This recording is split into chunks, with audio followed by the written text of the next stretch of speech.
नमस्कार प्यारे बच्चों, आज हम 7 मई को जो जेई का मॉक ड्रिल मोशन ने कंडक्ट करवाया है उसके पेपर 2 की फिज़िक्स के कुछ सॉल्यूशंस मैं आपके सामने लेके आया हूँ। ठीक है, पेपर काफ़ी अच्छा था और आई होप कि इस पेपर को आपने अच्छे से लिखा होगा। जो भी डाउट्स रहे हैं उनकी वीडियो सॉल्यूशंस आज अपन अच्छे तरीके से करेंगे एंड आई होप कि आपका जो जेई एडवांस का पेपर आने वाला है वो भी आप बहुत अच्छे से करके आएँ। तो सबसे पहला जो क्वेश्चन यहाँ पे है वो है ग्रेविटेशन के ऊपर, राइट। और ग्रेविटेशन के ऊपर इन्होंने बोला है कि लार्जेस्ट एंड स्मॉलेस्ट डिस्टेंसेस हैं।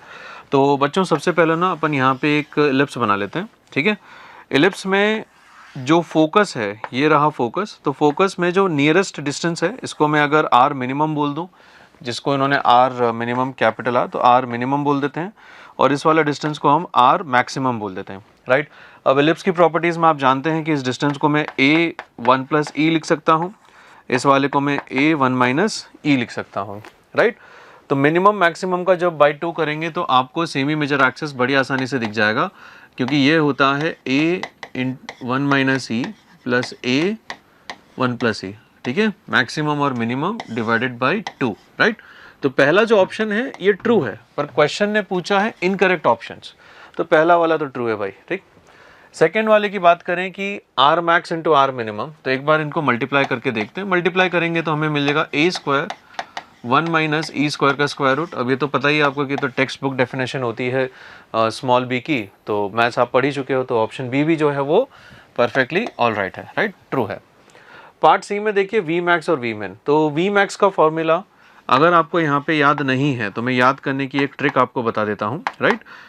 तो ट्रिक होगी कि √gm/a, ये तो आपको याद होगा ही होगा कि ऑर्बिटल वेलोसिटी होती है √gm/r, तो उसी फंडे से √gm/a को याद कर लेना और फिर ये आ जाता है 1e1e।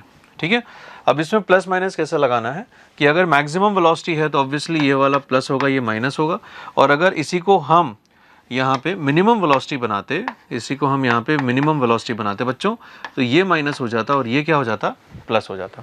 इस फंडे से ना आप इसको याद रख लेना।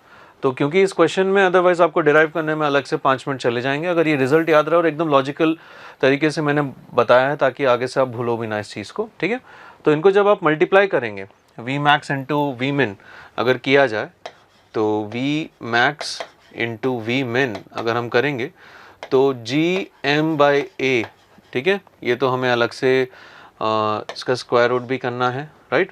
तो ये बनेगा स्क्वायर रूट के अंदर gm/a बाहर आएगा और यहाँ से अब आप देखिए कि 1 + e 1 - e तो पूरा कैंसिल ही हो जाएगा, तो क्या बन जाएगा अपने पास, 1 बन जाएगा। ठीक है, अब इन्होंने बोला है t/2π और करना है इसमें मल्टीप्लाई, तो अगर यहाँ पे t/2π मल्टीप्लाई करेंगे तो टाइम पीरियड अलग से मैं लिख देता हूँ, कितना होता है, होता है t/√gm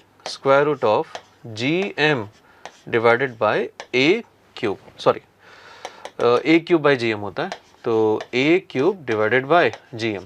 तो t/2π में ये आपको दिखा कि हमको मल्टीप्लाई करना है, तो t/2π यहाँ पे मल्टीप्लाई करेंगे तो इधर आ जाएगा स्क्वायर रूट में a³/gm, राइट। यहाँ से पूरा कैंसिल हो जाएगा, राइट, इधर a², तो ओवरऑल सॉल्व होकर कितना मिल गया, a। That means option C भी कैसा है, ट्रू है। तो ए बी सी ट्रू है, तो ऑप्शन डी जो होगा डेफिनेटली उसको फॉल्स होना ही पड़ेगा, क्योंकि RHS तो सेम है, राइट। तो क्वेश्चन ने इनकरेक्ट ऑप्शन पूछा है, तो what will be your correct answer, option D. ठीक है, तो क्वेश्चन एक तरीके से डिफिकल्ट है, राइट, पर इसमें आप ये सोचो कि हमें वी मैक्स वी मिन याद करने का तरीका मिल गया। ठीक है, अगर आपको डायरेक्ट फॉर्मूला पता है तो सॉल्व करने में आपको 2 मिनट से ज़्यादा इस क्वेश्चन में नहीं लगेंगे।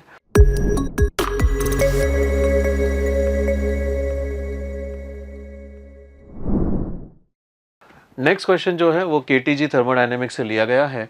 अब यहाँ पे इन्होंने बोला कि U = 3PV। अब बच्चों ध्यान रखो कि फिजिक्स में, जेई फिजिक्स में कभी भी अगर गैस की बात होती है तो बाय डिफ़ॉल्ट उसको आइडियल गैस ही माना जाता है, राइट।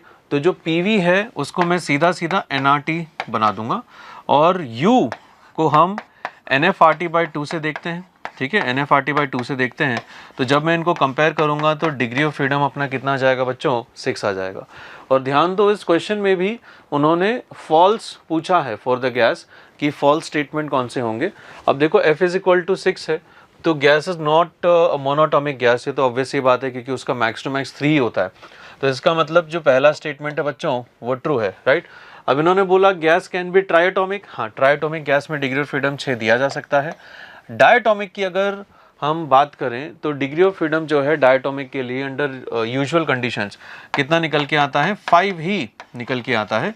तो इसी वजह से यहाँ पे हम गैस को ये नहीं बोलेंगे कि भैया डायटॉमिक, डायटॉमिक अगर होता तो 5 होता, और अगर आप इसका वाइब्रेशनल डिग्री ऑफ फ्रीडम भी काउंट करते तो 7 होता, ठीक है। 6 तो कहीं से कहीं तक नहीं हो रहा है। इसका मतलब जो है, जो ऑप्शन बी है ये फॉल्स स्टेटमेंट है, तो ये अपना करेक्ट आंसर है। एक बार फिर भी देख लेते हैं कि molar specific heat capacity isobaric process में कितनी होती है। तो Cp बराबर CV प्लस R। अब Cv का वैल्यू तो आपको पता है कि 3R है, राइट, यहाँ से दिख रहा होगा।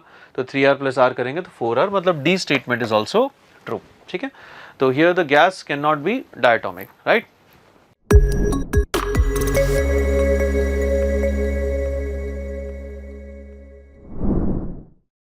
नेक्स्ट क्वेश्चन यहाँ पे है कि आपके पास 2 यूनिफॉर्मली चार्ज्ड डिस्क है, राइट, जैसा कि आप देख सकते हैं, प्लस सिग्मा की और माइनस सिग्मा की, राइट। और इनके बीच में ये वाला जो डिस्टेंस है, डायग्राम हो सकता है आपको थोड़ा सा क्लियर ना दिखे, तो ये वाला जो डिस्टेंस है बच्चों, इसको L/2 बोला गया है, और यहाँ से इस वाले डिस्टेंस को L बोला गया है, राइट। इनका जो सेंटर है, उस सेंटर से पॉइंट P जहाँ पे मुझे डिस्टेंस निकालना है, that is equal to small r। ये चार्ज डेंसिटी प्लस सिग्मा है, ये वाली चार्ज डेंसिटी माइनस सिग्मा है, और उस पॉइंट P पे हमें जो है इलेक्ट्रिक फील्ड निकालनी है। The surface charge density electric field at point P needs to be find out, right. तो ये काम हमें करना है। अब पहले तो हम क्या करेंगे कि रेडियस जो है इन डिस्क की, जो रेडियस है कैपिटल R, उसकी और इसके बारे में कुछ खास रिलेशन दिया नहीं गया है, राइट। तो इसको करने के ना बच्चों 2 तरीके हैं। पहला तरीका तो ये है कि कैपिटल R स्मॉल r के आगे छोटा है या फिर नहीं है, राइट। तो मैं इस अजम्पशन पे बात करता हूँ कि कैपिटल R जो है वो इस स्मॉल r से काफ़ी छोटा है, और अगर ये छोटा बोल दिया गया है तो फिर हम इस पूरे सेटअप को एक इलेक्ट्रिक डाइपोल की तरह कंसिडर कर सकते हैं P वेक्टर, और उस P वेक्टर को बताइए क्या माना जाएगा। वो P वेक्टर होगा बच्चों सिग्मा, जो भी है position vector between the centre of the charges multiplied by the charges. तो चार्जेस होगा sigma multiplied by pi r square, ठीक है, दैट मल्टीप्लाइड बाय जो डिस्टेंस इनके बीच के सेंटर का, सेंटर ऑफ चार्ज का, वो है सिग्मा, ठीक है। सेंटर ऑफ चार्ज का कॉन्सेप्ट बस एक ही जगह यूज़ किया जाता है for the calculation of electric dipoles, right. उनके जो सेंटर ऑफ चार्जेस होते हैं नेगेटिव से लेके पॉजिटिव तक, वो आप ज्वाइन कर दीजिए और उसमें पॉइंट चार्जेस को रख दीजिए। वहीं पे हम इलेक्ट्रिक डाइपोल की कैलकुलेशंस में यूज़ करते हैं सेंटर ऑफ चार्ज का कॉन्सेप्ट। इसके अलावा कहीं भी सेंटर ऑफ चार्ज का कॉन्सेप्ट आपको यूज़ नहीं करना है, राइट। तो सिग्मा इंटू ये डाइपोल मोमेंट मिल गया। अब यहाँ से इस r डिस्टेंस पे, राइट, हम ये मान के चल रहे हैं कि r जो है वो भी इस लेंथ से काफ़ी ज़्यादा बड़ा है, राइट। तो इलेक्ट्रिक फील्ड का जो फॉर्मूला होता है वो कितना होता है, 2kp बाई r क्यूब। आगे बात समझ में, 2kp बाई r क्यूब। तो अब देखो कि यहाँ पे चीज़ें कैसे कैंसिल आउट हो रही हैं। 2 पाई से कट जाएगा तो नीचे बचेगा अपना 2 एप्सिलॉन नॉट, ठीक है, मल्टीप्लाइड बाय r क्यूब, और ऊपर आ जाएगा sigma r square into L, ठीक है। हाँ, तो sigma r square into L. तो देखते हैं कुछ ऑप्शन मैच कर रहा है कि यहाँ पे r स्क्वायर एल। तो ऑप्शन डी जो है that seems to be the correct answer, right. अब तब क्या होता कि अगर आपका जो रेडियस है, ठीक है, रेडियस ऑफ द डिस्क है, वो स्मॉल r से, ठीक है ना, स्मॉल r से उतना बड़ा नहीं होता या फिर कंपेरेबल होता, तब फिर हम क्या करते, ठीक है। तो ऐसी सिचुएशन में हमें थोड़ा सा ना मतलब ज़्यादा मेहनत यहाँ पे करनी पड़ेगी, ठीक है। और वो मेहनत कैसे होगी मैं आपको हिंट दे देता हूँ। हालांकि इस क्वेश्चन में उसकी ज़रूरत नहीं पड़ी हमें, बट अगर कभी मान लीजिए वो सिचुएशन आ जाए तो उस सिचुएशन को आप कैसे हैंडल करेंगे देखिएगा। आप ऐसा मानो कि यहाँ पे हमारे पास एक चार्ज डेंसिटी है सिग्मा की, ठीक है।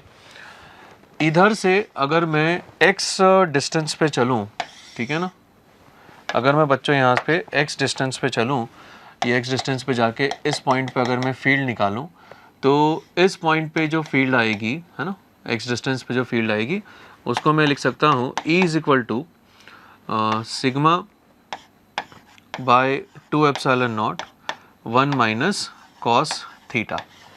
ठीक है, आप इसको ऐसे लिख सकते हैं या फिर आप इसको लिख सकते हैं 1 माइनस जो भी इसका प्रॉपर फॉर्मेट है x upon root of x square plus r square. समझ गए?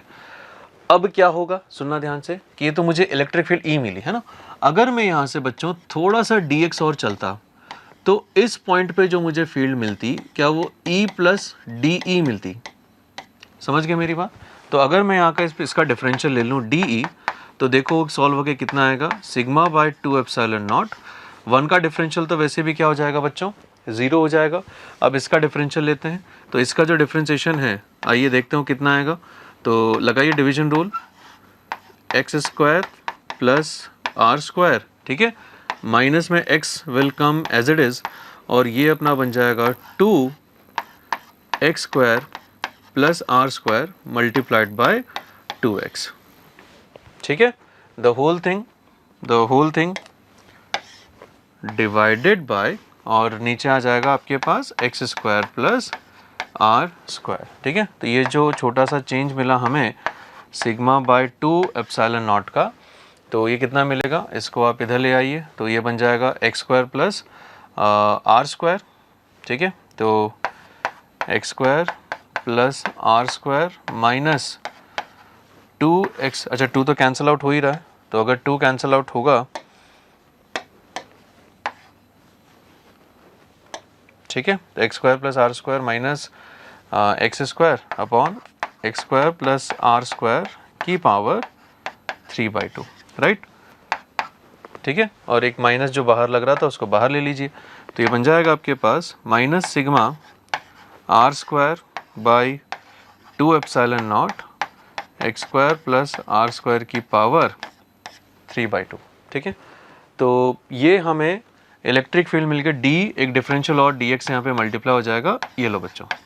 ठीक है, तो आपको D इंटू dx यहाँ पे मिल चुका है, राइट। थोड़ा सा कठिन है पर अभी आपको समझ में आ जाएगा कि मैंने ऐसा काम क्यों किया। अब इलेक्ट्रिक फील्ड अगर आपने x डिस्टेंस पे निकाली, वो मुझे E पता है, और electric field x plus D x पे मैंने निकाली, E प्लस डी मुझे पता है, राइट। तो मैं क्या करूँगा कि अगर ये चार्ज डेंसिटी सिग्मा की जगह अगर मैं माइनस सिग्मा लेता, तो फिर इस पॉइंट पे इलेक्ट्रिक फील्ड E इधर आती, और इस पॉइंट पे electric field E plus D इधर आती, लेफ्ट साइड में। आगे बात समझ में? तो हमें क्या करना है आप समझिए, कि अब मेरे पास एक माइनस सिग्मा यहाँ पे है, और मेरे पास यहाँ पे कितना है, एक प्लस सिग्मा है। दोनों के बीच में जो डिस्टेंस है वो कितना है बच्चों, L। तो जो पॉइंट A की बात हो रही है या P की बात हो रही है, वो यहाँ से कितनी दूरी पे है, अगर आप उसको देखें R के टर्म्स में, अगर अपन रखने की कोशिश करें, या फिर आप इसी के टर्म्स में देख लीजिए कि यहाँ से, तो अगर मैंने इस डिस्टेंस को कितना बोला है बच्चों, x बोला है, तो यहाँ से वो डिस्टेंस कितना हो जाएगा, x प्लस एल हो जाएगा। और मैं ये मान के तो चल ही रहा हूँ कि x जो है वो l से बहुत बड़ा है, तो l को मैं कहीं ना कहीं किससे रिप्लेस कर दूंगा, dx से रिप्लेस कर दूंगा। तो आप इस x प्लस एल को x प्लस dx भी लिख सकते हैं, समझ गए। अब जो फील्ड आपको दिखेगी यहाँ पे, वो कैसी दिखेगी कि पॉजिटिव की वजह से तो फील्ड आ रही थी इधर E, और नेगेटिव की वजह से जो फील्ड आएगी पीछे आएगी, वो कितनी आएगी, E plus D. I hope बात समझ में आ गई हो, है ना। तो यहाँ से आप देखिए कि E और E जो हैं, वो तो ये लिख दिया था मैंने, E और E प्लस डी। तो पॉजिटिव की वजह से फील्ड E इधर है, नेगेटिव की वजह से E प्लस डी इधर है, तो ये वाला जो कंपोनेंट है वो तो कैंसिल हो जाएगा, और आपके पास इधर नेट फील्ड बचेगी DE, राइट। और सोचो D खुद में अपने पास कैसी वैल्यू है, नेगेटिव है, तो वो इधर आ जाएगी राइट साइड में। तो ओवरऑल जो फील्ड आपको दिखाई देगी, उसका मैग्नीट्यूड अगर मैं लिखूं इनकी वजह से, तो वो मैग्नीट्यूड जो इनका वेक्टर सम है दोनों की वजह से, जो इलेक्ट्रिक फील्ड पॉइंट P दिखेगी, वो आपको कितना दिखाई देगा बच्चों, DE वेक्टर, है ना। तो इसकी वैल्यू अगर अपन लिखेंगे तो ये रही वैल्यू, तो सिग्मा आर स्क्वायर dx को मैं L लिख देता हूँ, डिवाइडेड बाय 2 एप्सिलॉन नॉट, और नीचे आ जाएगा x square plus r square की पावर 3/2। ठीक है, dx को आपने ऐसे लिख दिया।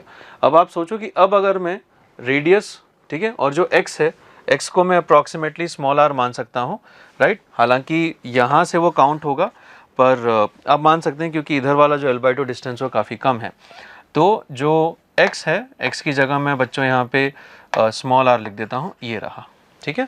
तो अब आप सोचिए कि अगर स्मॉल r कैपिटल R से बहुत ज़्यादा बड़ा नहीं है, कंपेरेबल है, तो this would have been the correct answer. पर क्योंकि जो स्मॉल r है वो अब इस फॉर्म का तो आंसर जो है एक भी ऑप्शन में नहीं दिया गया है, राइट। तो अगर आप यहाँ पे भी जाते तो फर्दर मुझे वो अजम्पशन लेना ही पड़ता कि r जो है वो कैपिटल R से काफ़ी ज़्यादा बड़ा है, और उसके बाद ये जो रिज़ल्ट है ये वापस से क्या इस तरीके से बन जाता जो हमने यहीं पे अभी जस्ट प्रूव किया था, ठीक है। तो आई होप आपको ये जो इसका ऑल्टरनेट सोल्यूशन है ये भी समझ में आया होगा, ठीक है, राइट। चलिए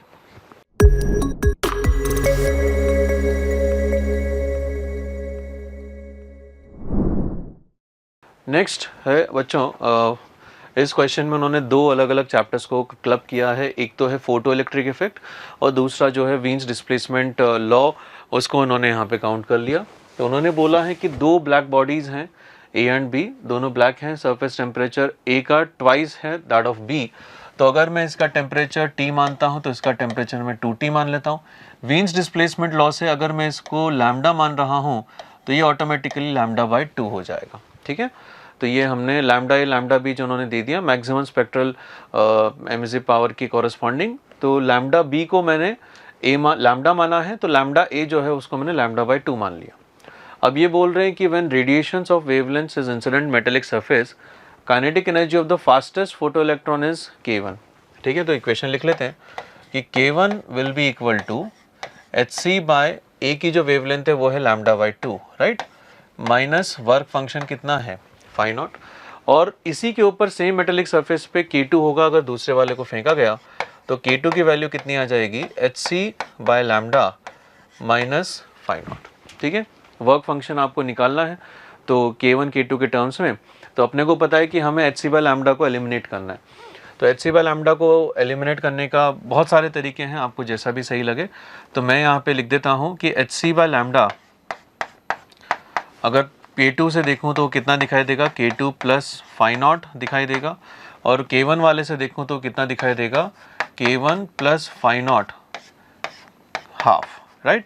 तो आप इसको थोड़ा बहुत इधर उधर लेके जाइए, तो हमें यहाँ से दिखाई देगा कि phi not is equal to K1 minus 2K2, and I think that seems to be the answer, K1 minus 2K2। तो ऑप्शन डी जो है वो करेक्ट है, ठीक है जी, बढ़िया।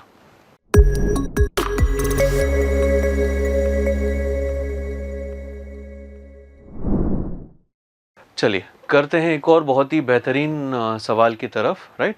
और काफ़ी अच्छा क्वेश्चन है ये, और ये ऐसा है ना कि ऐसे सवालों को ना आप प्रेजेंस ऑफ माइंड से ही जीत पाओगे। आप ऐसे सवालों को कितना ही कैलकुलेशन कर लें आप उतना आगे तक इसमें नहीं पहुंच पाओगे, ठीक है। तो ऐसे सवाल भी होते हैं जे एडवांस में जहाँ पे प्रेजेंस ऑफ माइंड मैटर करता है एक्चुअल में कि जो सिचुएशन सामने चल रही है कि आप उसको ढंग से समझ भी पा रहे हैं, नहीं समझ पा रहे हैं।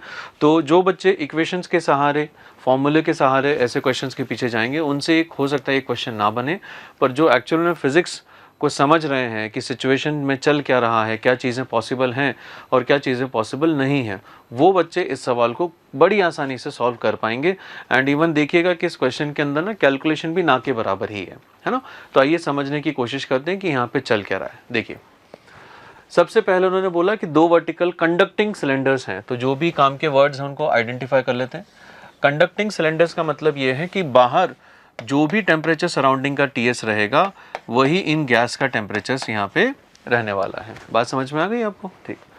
फिर उन्होंने बोला by a thin tube as shown. Thin tube का मतलब ये है कि ट्यूब का जो वॉल्यूम है ना, उसके अंदर जो भी गैस ट्रैप्ड रहेगी वो कभी भी, मतलब वो उसका वॉल्यूम एकदम नेग्लिजिबल है, तो आप उसकी चिंता ना करिएगा।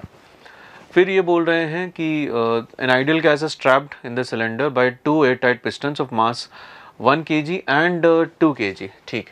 तो इसका जो मास है दैट इज़ 1 kg, या फिर अपन kg के टर्म्स में बात ना भी करें तो भी काम चल जाएगा, ठीक है। तो इसको अपन 1 kg की जगह मास m बोल देते हैं, राइट, मास m है, और ये वाला जो है बच्चों इसका मास आप 2m मान लीजिए, ठीक है। तो initially pistons are at the same height 40 centimetre पे हैं above the base of the cylinder, अब पहले तो जो इनिशियल सिचुएशन है उसको देख लेते हैं। तो सवाल ने बोला कि things are in steady state या things are in equilibrium, right. तो आइए बात करते हैं इधर नंबर ऑफ मोल्स। अच्छा, टेम्परेचर दोनों तरफ क्या सेम ही रहेगा, तो यहाँ पे भी सराउंडिंग टेम्परेचर T है, तो अंदर भी टेम्परेचर कितना रहेगा T। उसके बाद ये वाली और गैस और ये वाली गैस यहाँ पे कनेक्टेड है, राइट। तो इसका मतलब इन दोनों में ही जो प्रेशर है वो सेम रहना पड़ेगा, इनकी मजबूरी है। क्योंकि अगर प्रेशर दोनों गैसेस में सेम नहीं रहेगा, दोनों वेसल्स में सेम नहीं रहेगा, तो there will be movement of air and equilibrium will not have been achieved till yet. अभी क्योंकि यहाँ पे हमने इनको कंटिन्यूसली क्लब करके रखा है, इनको जोड़ के रखा है, तो इक्विलिब्रियम को हम मानते हुए चल रहे हैं। दोनों तरफ का जो गैस का प्रेशर है वो सेम है। तो आप सोचो कि दोनों गैस का टेम्परेचर सेम है क्योंकि कंडक्टिंग वेसल है, दोनों गैस का प्रेशर सेम है क्योंकि हमने उनको कनेक्ट किया हुआ है। तो सीधी सी बात यह है कि PV = RT अगर आप लगाने जाएंगे तो प्रेशर और टेम्परेचर सेम है, और अगर प्रेशर और टेम्परेचर सेम रहेगा तो दैट मीन्स हम यहाँ पे बोलेंगे कि N1/V1 और N2/V2 का रेशो सेम रहेगा। समझ गए बात को? ठीक है। अच्छा, हाइट सेम है, हाइट अगर सेम है तो मैं यहाँ पे ये भी लिख सकता हूँ कि N1/N2 जो है वो सीधा A1/A2 के, कि जो भी क्रॉस सेक्शन एरिया है उसके बराबर रहेगा। ठीक। अब जब बात करिए आपने पिस्टन की, ठीक है, कोई सा भी एक पिस्टन उठा लेते हैं, तो ऊपर से जो प्रेशर आएगा उसको एटमॉस्फेरिक प्रेशर इनटू एरिया बोल देते हैं। नीचे से प्रेशर क्या रहेगा बच्चों, प्रेशर जो भी गैस का प्रेशर है इनटू एरिया, और यहाँ पे आ जाएगा इनका mg। ठीक, ये तो मैंने बात कर ली पहले वाले पिस्टन की। दूसरे वाले पिस्टन की अगर बात करें तो दूसरे वाले पिस्टन का FVD कुछ ऐसा होगा, है ना। यहाँ से जो है P0, इन्होंने एरिया के बारे में कुछ नहीं बोला है, कनेक्टेड बाय थिन ट्यूब। ठीक, तो एरिया के बारे में अपन बात कर लेते हैं। इस वाले एरिया को हम A1 मान लेते हैं, इस वाले एरिया को हम A2 मान लेते हैं। ठीक है, तो ये रहा, और इधर से आ जाएगा P0 × A2। ये कितना है बच्चों, 2 mg, और यहाँ से जो भी गैस का प्रेशर है इनटू A2। तो आइए इन दोनों को इक्वेशन को सॉल्व कर लेते हैं। तो इधर से आपको दिखाई देगा कि 2 mg प्लस, या इसको ऐसे देखें कि 2 mg = P0, तो कटेगा उसमें से, तो P - P0, ठीक है, इंटू A2। और यही इक्वेशन अगर मैं इसके लिए लिखूं तो mg = P - P0 into A1। ये मैंने पिस्टन का ना इक्विलिब्रियम सॉल्व किया। इक्विलिब्रियम सॉल्व करके मुझे पता चला कि A1, क्योंकि मैं इनको डिवाइड करूंगा ना, तो ये वाला mg और ये वाला P - P0 कैंसिल आउट हो जाएगा। तो मुझे साफ साफ नज़र आ रहा है कि जो सेकेंड पिस्टन है उसका क्रॉस सेक्शन एरिया पहले वाले पिस्टन का डबल है। इसका मतलब ये है कि अगर मैं इसको A1 बोलने की जगह सिंपली मैं इसको A ही बोल दूँ तो इसका पिस्टन का एरिया जो है बच्चों कितना हो जाएगा, 2A हो जाएगा, राइट। तो हमने इनिशियल एनालिसिस से ये सब बातचीत कर ली कि इन दोनों का प्रेशर सेम है, इन दोनों का टेम्परेचर सेम है, इनका जो वॉल्यूम है वो 1:2 के रेशियो का है, क्रॉस सेक्शन एरिया भी 1:2 के रेशियो का है, तो जो नंबर ऑफ मोल्स होंगे वो भी 1:2 के रेशियो के होंगे। इसका मतलब अगर यहाँ पे नंबर ऑफ मोल्स n है तो यहाँ पे नंबर ऑफ मोल्स 2n होंगे। ठीक है, ये आइडिया हमको अभी लग चुका है, राइट। चलिए अब बात करते हैं आगे कि अब क्या होगा। तो अब इन्होंने बोला कि हमने एक पिस्टन पे, किसी भी एक पिस्टन पे किसने रखा, 10 grams of mass is gently placed on the piston in cylinder A, right. तो इन्होंने सिलेंडर ए पे अगर कोई सिंपल छोटा सा मास m या कैपिटल M मान लीजिए रख दिया है, तो उस कैपिटल M के रखने की वजह से जो डाउनवर्ड फोर्स है वो बढ़ने लगेगा। ठीक है, वो बढ़ने लगेगा। अब आप सोचो कि अभी तक तो ये वाली इक्वेशन परफेक्टली बैलेंस हो रही थी, और ये वाली इक्वेशन में क्या क्या चेंज नहीं हो रहा था मैं उसकी बात आपको बता दूं। दोनों गैस का प्रेशर सेम रखा, और वो होगा ही होगा। एटमॉस्फेरिक प्रेशर सेम रहेगा ही रहेगा। A2 और A1 जो है क्रॉस सेक्शन एरिया, जैसे हमने पिस्टन को बनाया शुरुआत में, सिचुएशन को सेटअप किया, तो A1 A2 भी सेम हो गया। तो अब मुझे बताओ कि अगर RHS हमेशा आपस में बराबर होगा तो इसका मतलब यह है कि LHS भी हमेशा आपस में बराबर होना चाहिए।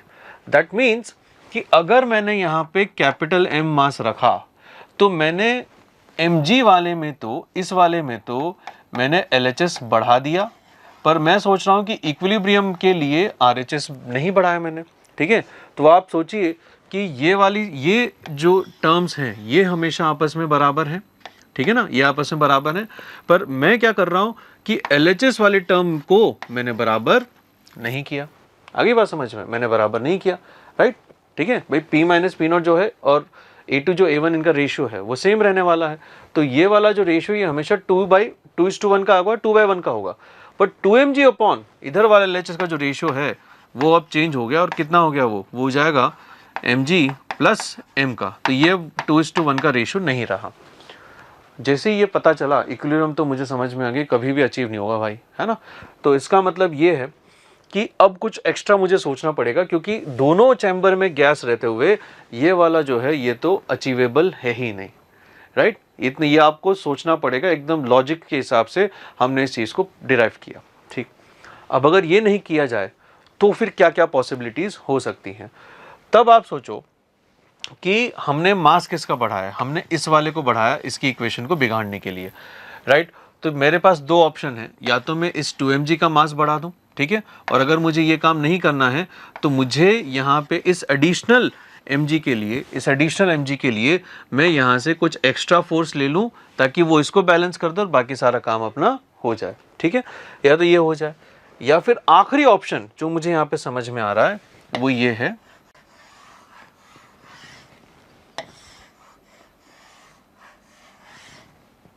ठीक है। दूसरा ऑप्शन जो मुझे समझ में आ रहा है कि हम इस वाले पिस्टन को अगर पूरा ही यहाँ पे दबा दें, ठीक है, ये वाला पिस्टन अगर पूरा ही यहाँ पे आ जाए तो ये वाला पिस्टन इधर चला जाएगा और फिर गैस का जो भी प्रेशर है उसको हम अपने हिसाब से हैंडल कर सकते हैं, राइट। तो आप यहाँ पे देखो कि अभी इसका जो मास है इस वाले का, वो मास अभी भी कितना है, 2m है, ठीक है। और इधर वाला जो हिस्सा है ये पूरा का पूरा यहाँ पे बैठ गया, क्योंकि दोनों चैम्बर में गैस भरी रहे और दोनों ही पिस्टन जो है इक्विलिब्रियम पे रहे साइमल्टेनियसली। ये पॉसिबल नहीं है कि अगर आपने किसी के भी ऊपर एडिशनल मास रख दिया तो इसके ऊपर एडिशनल मास रखा, इसका इक्विलिब्रियम बिगड़ा, इसको नीचे आना पड़ेगा, नीचे आके इससे ज़्यादा नीचे नहीं जा सकता। तो अब सारी की सारी जो गैस है बच्चों वो 3n इधर आ गई है, राइट। अब सोचो कि अभी भी इस पिस्टन को हमें इक्विलिब्रियम में रखना है, इक्विलिब्रियम में रखना है तो ऊपर से फोर्स कितना आएगा, P0 इंटू 2a, नीचे डाउनवर्ड फोर्स कितना है mg की वजह से 2mg। तो गैस का जो प्रेशर है ये तो अभी भी वही पुराना वाला प्रेशर होगा जो पहले रहा था, ठीक है, अरे रहेगा ना भाई। तो अगर, क्योंकि मास तो एक्स्ट्रा मास तो आपने यहाँ रखा है, तो अब आप सोचो इस वाले पिस्टन के लिए, ठीक है, कि इक्विलिब्रियम तो मैच नहीं हुआ, तो मतलब प्रेशर वही रहा जो पहले था, ठीक है, टेम्परेचर अभी भी वही है T। अब नंबर ऑफ मोल्स कितने हो गए, 3n हो गए। तो मुझे पता करना है कि फाइनल वॉल्यूम कितना होगा। तो भाई सिंपल सी बात है, प्रेशर वही रहा, टेम्परेचर वही रहा, मोल्स पहले 2n थे, ठीक है, अब मोल्स कितने हो गए, 3n हो गए। तो मोल्स 2n से हो गए हैं 3n, तो जो इसका वॉल्यूम होगा क्या वो भी 3/2 टाइम्स हो जाएगा, ठीक है, 3/2 टाइम्स हो जाएगा। और जो लेंथ होगी, इसकी जो हाइट थी 40 सेंटीमीटर की, वो हाइट 3/2 टाइम्स ऑफ 40 हो जाएगी, मतलब कितनी हो गई बच्चों, 60 सेंटीमीटर्स, राइट। इसका मतलब ये पिस्टन अब ऊपर कितना चला गया, 60 सेंटीमीटर ऊपर चला गया, ठीक है, मतलब पहले 40 पे था, अब ऊपर चला गया 60 पे। तो दोनों पिस्टन्स के बीच में जो वर्टिकल डिस्टेंस है वो कितना हो जाएगा, 60 हो जाएगा। तो the height difference between the piston D is definitely a correct answer, ठीक है। And pressure of the gas remains unchanged, right. A and D इसके प्रॉपर आंसर्स हैं, राइट।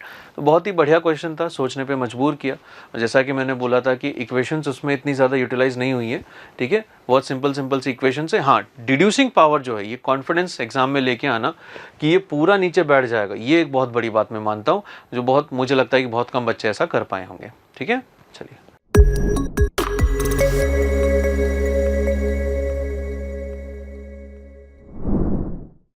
बढ़ते हैं बच्चों अगले सवाल की तरफ। नेक्स्ट क्वेश्चन जो है ये ऑल्टरनेटिंग करंट का है, और इसमें आपको इस ग्राफ को बड़े ध्यान से देखना होगा, क्योंकि सारा का सारा क्वेश्चन ग्राफ में ही छुपा हुआ है, ठीक।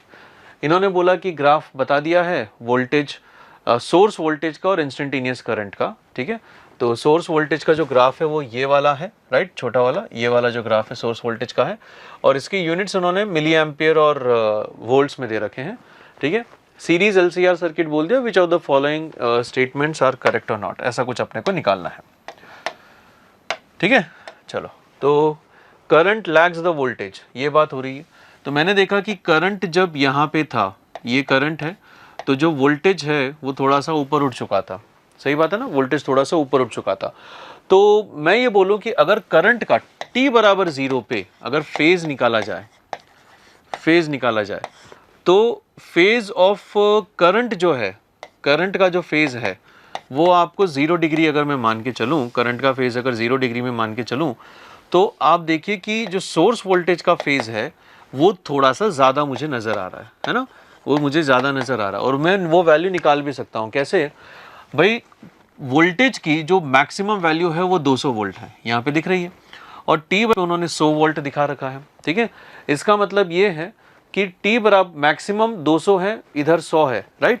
तो वो SHM वाला ग्राफ याद करिए आप, इस तरीके से जो अपन बनाते हैं, यहाँ पे ये है टी बराबर 0 पे, ये कितना होता है एम्पलीट्यूड ए। तो अब आप मुझे बताओ कि a/2 जो है वो कितने फेज में आता है, एक बार तो 30 डिग्री में आता है और एक बार 150 में आता है। तो यहाँ पे तो ये ग्राफ बढ़ के फिर घट रहा है, इसका मतलब वो 30 डिग्री से 90 जाके फिर इधर आ रहा है। तो जो वोल्टेज का करंट मुझे शुरुआत में दिखा बच्चों, कितना दिखा, 30 degree. And I can be very sure कि जो यहाँ पे सोर्स वोल्टेज है वो करंट से आगे चल रहा है, और in other words current is lagging the voltage. तो ऑप्शन ए तो डेफिनेटली करेक्ट है। अच्छा, क्या मैंने 30 डिग्री फेज भी निकाल दिया 100 और 200 से? ध्यान से देखना, आपको 100 और 200 से हमने फेज डिफरेंस भी निकाल लिया इनका कि 30 डिग्री का फेज होगा, तो current lags the voltage by 30 degrees. ये आ गया, राइट। तो अब अपन चाहे ना तो बच्चों यहाँ पे इक्वेशन भी लिख सकते हैं। तो सोर्स वोल्टेज की इक्वेशन में लिखूं तो वो हो जाएगी 200 sign omega T plus 30 degrees, है ना। और जो करंट की इक्वेशन है, वोल्टेज करंट आएगा मिली एम्पेयर में, मैक्सिमम है 400, तो 400 milli amps into sine omega t. ये वाली कैलकुलेशन आपकी वोल्टेज में है, राइट। पीक वैल्यूज मुझे पता है, रेजिस्टेंस इन द सर्किट, तो एक बार ना इसका इम्पिडेंस निकाल लेते हैं। तो इम्पिडेंस की वैल्यू तो सीधा सीधा क्या होती है, E0 बाई I0, है ना। तो ये आपको कितना मिल जाएगा कि 200 वोल्ट डिवाइडेड बाय 0.4, ठीक है। आपने एम्पियर में उसको कन्वर्ट कर लिया। तो बताइए बच्चों ये कितना आ रहा है, क्या ये 500 ओम्स निकल के आया, ठीक है। पर ये तो इम्पिडेंस निकाला आपने, है ना, इम्पिडेंस। अब अगर ये इम्पिडेंस निकाला तो एक बार इम्पिडेंस ट्राइंगल हम बना लेते हैं, ठीक है। ये रहा इम्पिडेंस ट्राइंगल, ये हो जाएगा अपना XL माइनस XC, ठीक है, और ये हो जाएगा R, दिस इज Z।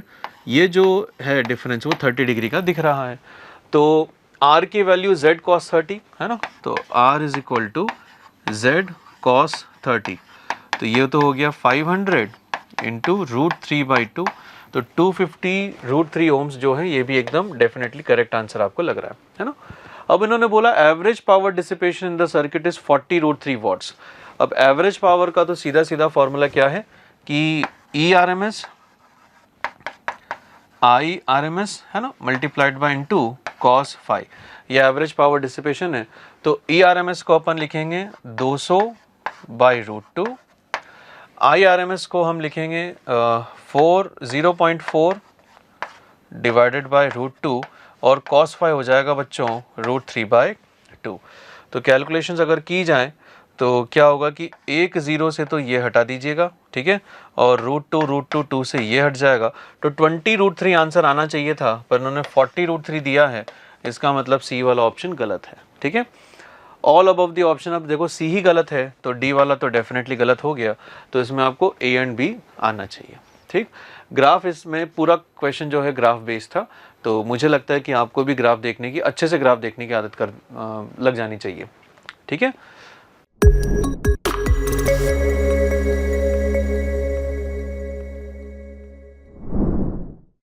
हाँ जी बच्चों, नेक्स्ट क्वेश्चन पे बात करते हैं। ये क्वेश्चन है अगेन ग्राफ पे है, ग्राफ से हमको नॉलेज एक्सट्रैक्ट करनी है, इन्फॉर्मेशन निकालनी है, और इसमें बात की गई है कोलिजन की, कोएफिशिएंट ऑफ रेस्टिट्यूशन की, इम्पल्स ऑफ रिफॉर्मेशन और डिफॉर्मेशन की, राइट। तो देखते हैं कि क्या हो रहा है। दो बॉडीज हैं A and B, mass is 5 kg and 10 kg, तो इसको मैं m मान लेता हूँ, इसको मैं 2m मान लेता हूँ। Moving in free space in opposite direction with velocities 4 and 0.5। तो जो m मास का ऑब्जेक्ट है ये इधर जा रहा है बच्चों 4 से, और जो 2m मास का ऑब्जेक्ट है ये इधर जा रहा है 0.5 से।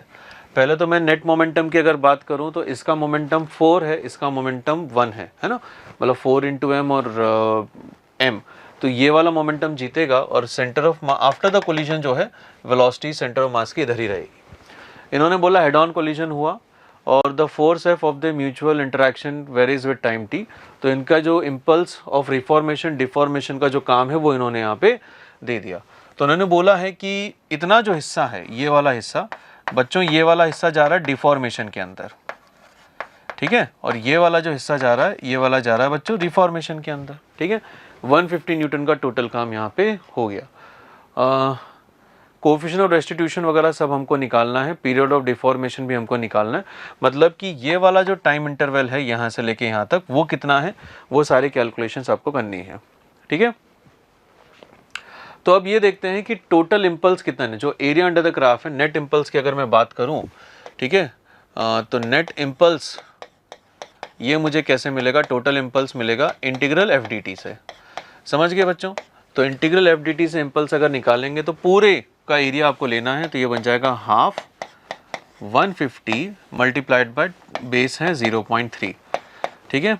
तो 450 45 तो 22.5 न्यूटन सेकंड्स की इम्पल्स मिली, दोनों को मिलेगी, है ना, दोनों को मिलेगी। तो सेंटर ऑफ मास मतलब दोनों को मिलेगी, तो इसके ऊपर जो इम्पल्स है अगर मैं m इंटू 4 निकालूँ तो इसका इनिशियल मोमेंटम कितना हो जाएगा, m इंटू 4 से 5 है इंटू 20, तो इनिशियल मोमेंटम इसका हो गया 20 का इधर, और इसका जो इनिशियल मोमेंटम है बच्चों वो हो जाएगा 5 का, तो नेट मोमेंटम मुझे इधर दिखाई दे रहा है 15 का, ठीक है। अब सोचो कि जो m मास का ऑब्जेक्ट है, m मास का जो ऑब्जेक्ट है राइट, वो इधर जा रहा था कितने से, 20 से, ठीक है, और 10 इंटू 0.55 राइट, 150.3, तो ठीक ये भी सही है, तो m 5 4 20 इधर जा रहा है राइट।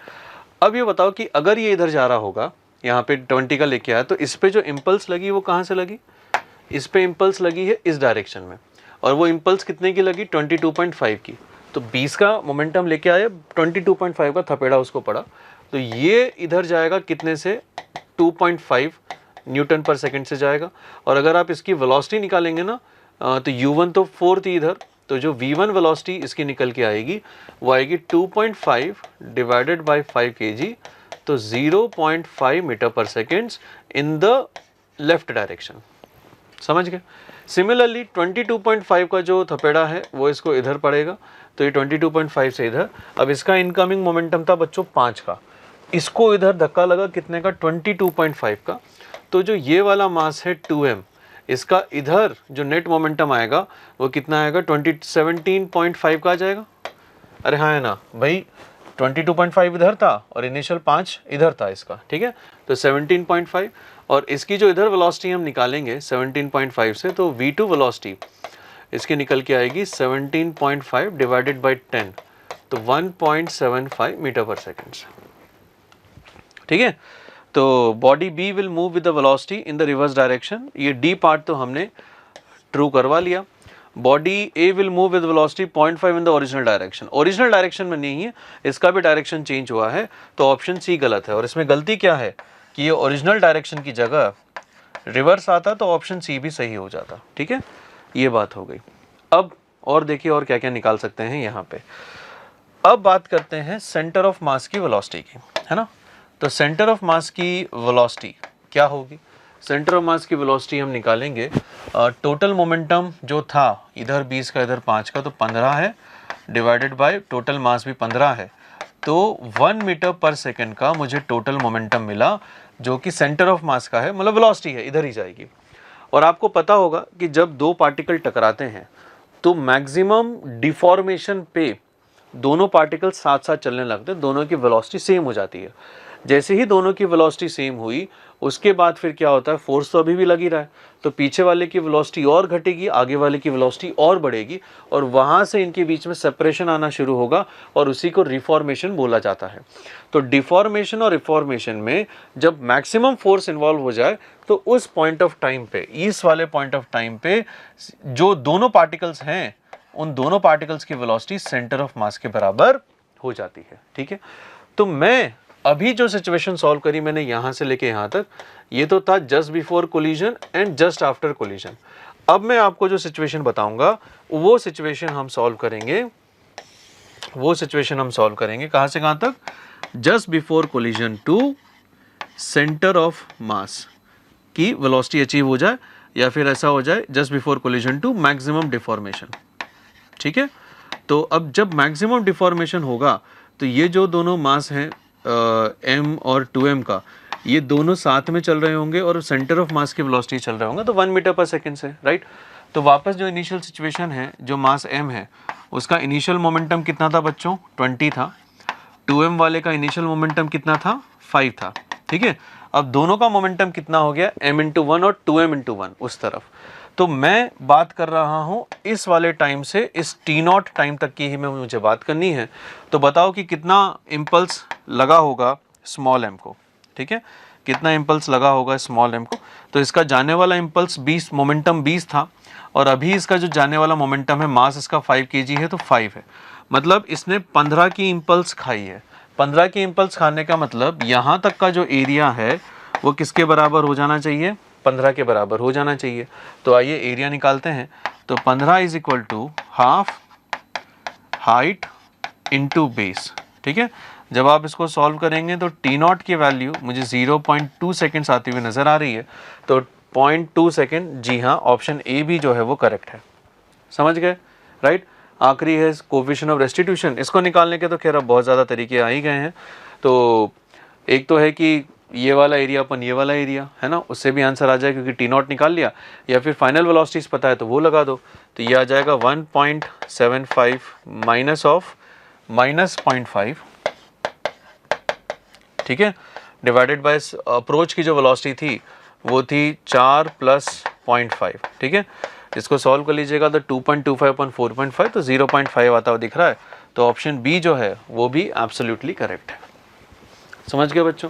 तो इसीलिए आपसे बोला गया कि इस क्वेश्चन में अगर आप बस फॉर्मूला लगाते कंजर्वेशन लीनियर मोमेंटम, हो सकता है नहीं हो पाता, क्योंकि इसमें प्रॉपर जो थ्योरी है वो काम आ रही है कि डिफॉर्मेशन कब तक हुआ, डिफॉर्मेशन के बाद फिर रिफॉर्मेशन शुरू होता है। ये वाली चीज़ें अगर आपको नहीं पता होगी तो ये सवाल भी आपको टफ ही लगेगा। ठीक है,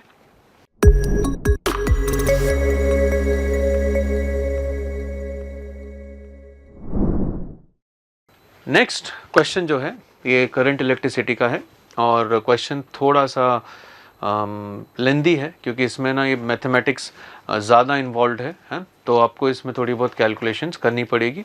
तो आइए शुरू हो जाते हैं, और कोई चारा नहीं है इस क्वेश्चन को डायरेक्टली सॉल्व करने का। ठीक, तो हमने देखा कि इस सर्किट में एक व्हीटस्टोन ब्रिज आपको दिया गया है, और ये जो व्हीटस्टोन ब्रिज है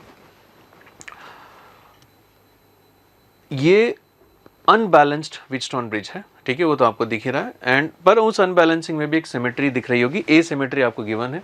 जैसे ये 3R 3R है, ये वाला R और R है। ठीक है, तो ये है। अब इसको सॉल्व करने के देखा जाए तो काफ़ी तरीके हैं, है ना, 3-4 तरीके से आप सॉल्व कर सकते हैं। पहला तरीका है KCL लगाइए, दूसरा तरीका है KVL लगाइए, तीसरा तरीका है कि आप इसमें स्टार डेल्टा मेथड लगा सकते हैं। ठीक, चौथा तरीका मैं एक और आपको अभी बता देता हूँ कि इसको कैसे सॉल्व किया जा सकता है। तो इसका जो V0 है ना, इसको मैं थोड़ा फास्टर कैलकुलेशंस के लिए E बोल देता हूँ। जब भी एसिमेट्री आपको यहाँ पे दिखाई दे तो आप ना यहाँ पे क्या कर देना, इसको -E0/2 बोल देना, और इस वाले पॉइंट को +E/2 बोल देना। ठीक है, तो आप इसको जो है -E/2 बोल देना, लोअर पोटेंशियल पे है, और मैं V0 को ही EMF E बोल रहा हूँ, और इस वाले को मैं +E/2 बोल दूंगा। ठीक, तो ये मुझे पता है कि ऐसा सेटअप होना ही है ना, सिमेट्री की वजह से। अब मैंने क्या बोला कि यार इस वाले को अगर मैं X बोल दूं तो मुझे पता है कि यहाँ से जो करंट जाएगा वही करंट इधर भी जाएगा, राइट, इधर भी जाएगा। तो उसी सिचुएशन से मैं इस वाले पोटेंशियल को मैं क्या बोल सकता हूँ, -x बोल सकता हूँ, क्योंकि जो इक्वेशन आप इधर लगाने की कोशिश करेंगे वही इक्वेशन आपको यहाँ पे भी दिखी जाएगी। ठीक है ना, आप चाहें तो ट्राई कर सकते हैं। जैसे इसमें अगर मुझे करंट लिखना है तो इस करंट को मैं कैसे लिखूँगा, E/2 माइनस जो भी पोटेंशियल x है दैट डिवाइडेड बाई 3R। ठीक है, और इस वाले में आप इसको कैसे लिख सकते हैं, इस करंट को, तो हो जाएगा -x minus of minus e by 2 divided by 3r. तो basically both of them are one and the same thing. आराम से देख लीजिए, है ना, both of them are one and the same thing. तो इस तरीके से मैं यहाँ पे ये वाला काम कर सकता हूँ और मैंने इन दोनों को इस तरीके मान लिया। ये करने का फ़ायदा पता है क्या है कि अब आपके पास बस एक ही वेरिएबल बच रहा है। आप चाहे KCL यूज़ करो, आप चाहे KVL यूज़ करो, उसमें कम से कम आपको 2 इक्वेशन लगानी पड़ेगी। स्टार डेल्टा भी उतना बोलने में तो बोल देते हैं पर उतना नहीं आसान पड़ेगा इस क्वेश्चन के अंदर। तो कभी भी ये सिमेट्री आपको दिखाई दे, you can always use this equation जिसमें आपको बस एक ही इक्वेशन, एक ही वेरिएबल बचा x। उस x के लिए अब अपन सॉल्व कैसे करेंगे? अब मैं यहाँ पे इस पॉइंट पे ना KCL लगा देता हूँ, राइट। तो अगर मैं यहाँ पे KCL लगा दूँ तो देखिए KCL से मुझे क्या पता चलेगा, e by 2 minus x divided by 3r, ठीक है, plus minus 2x divided by small r, plus इधर से भी जाएंगे तो ये हो जाएगा minus e by 2 minus x divided by r, और इन सब का सम क्या होना चाहिए, 0। तो पूरी इक्वेशन में अगर 3r से मल्टीप्लाई कर दें तो e by 2 माइनस एक्स, ठीक है, और minus 6x r by r, ठीक है, और इधर बनेगा अपने पास minus 3e by 2 minus of 3x, that should be equal to 0, right. तो देखिए क्लब करते हैं चीज़ों को। इसमें ये है माइनस 3x, तो इसको सब इधर इकट्ठा कर लो तो x बनेगा, माइनस कॉमन लिया तो इसके साथ क्लब होके बनेगा 4, और ये बनेगा प्लस 6 r बाई r, ठीक है, ये इधर आ गया e by 2, और this will be equal to, अगर उधर भेजा जाए इसको तो e by 2 वो कट जाएगा और सीधा सीधा क्या बचेगा आपके पास, e बचेगा, ठीक है, e बचेगा। तो जो x की वैल्यू, जो पोटेंशियल मैंने निकाला उसकी वैल्यू मुझे निकल के आ गई है, that is equal to minus e, ठीक है, upon 4 plus 6r by r, ये मुझे यहाँ पे पोटेंशियल मिल गया।